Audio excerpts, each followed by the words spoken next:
Hey, have you ever wondered how fantasy games make maps like that? Or like that? Well, today I'm going to tell you my opinion, 3 tips on how to world build. World building is extremely important, whether you're doing a D&D campaign or you're playing a video game. Either way, you need a good world in order to immerse the players that are actually playing your game. Tip number 1 in regards to creating a world. Make a theme that you're passionate about. Creating a theme makes a good background, a good solid stand for your world. It's something that you can build off of. So for example, you can have a medieval world, or do you want a cyberpunk world? Maybe you want a modern day world. Either way, it's easier to build a world if you have something to start with, right? So you can change your premise over time. Yeah, absolutely. Go ahead and change that. Throw in, oh hey, for D&D, yeah, we are a fantasy magic world, but we have 9 planes of existence, and that can give you a lot to work with, pretty much. Of course, there's exceptions to this, like the Adventure Zone. It's a good podcast, you should listen to that. But generally, it's a good place to start. Rule number 2, go big, and then go small. So as a kid, I basically did the opposite of this. I would have an idea where I was like, oh hey, I wanna have my characters mine in a mine, and oh hey, they can get gems there and stuff. And that'd be really cool to have.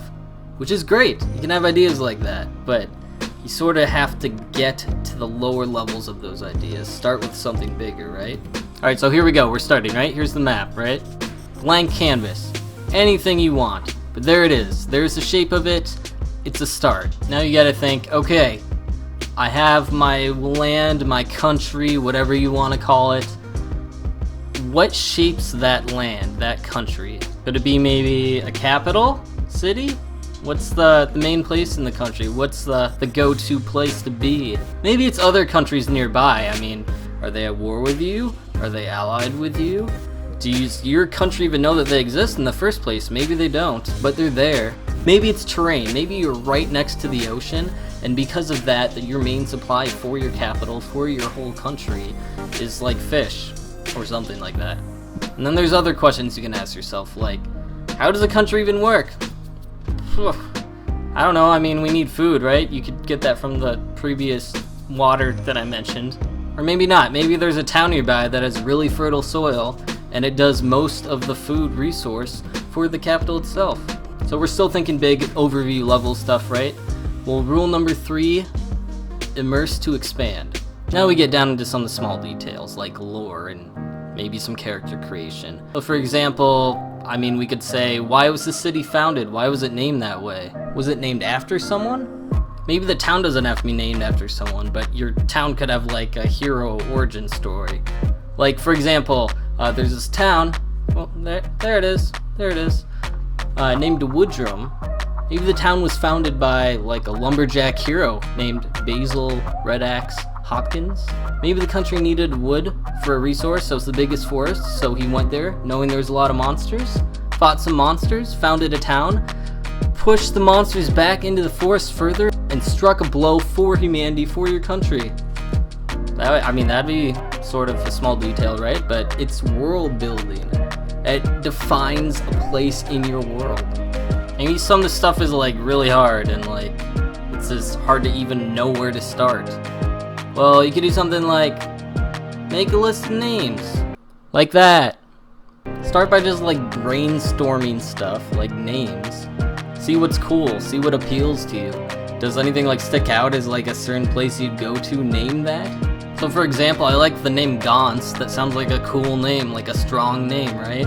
So I made it a fortress near the end of the world there. It's above sea level, so it's on a cliff. It's an impenetrable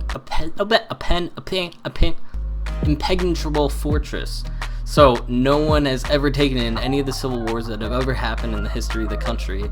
And if the country's gonna attack by a king, maybe the king just slides right up there. And the last thing I really have to say is that if you continually build on all of this stuff, then all the small details will just fall into place after a while. And you'll go from nothing to something.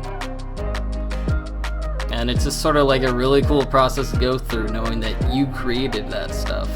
And you're the one that created this whole entire world with these people that, yeah, are fictional, but it's just such a cool concept. that I did this. I created this, right? So anyway, that's enough RPG talking or whatever. If you guys have created a world before in like a book or like a game or any D&D campaign, anything like that, let me know how you did in the comments, like if you had different ideas or whatnot for me. But yeah, I hope you enjoyed this video, and I'll see you next time, fellow goggers. Goodbye.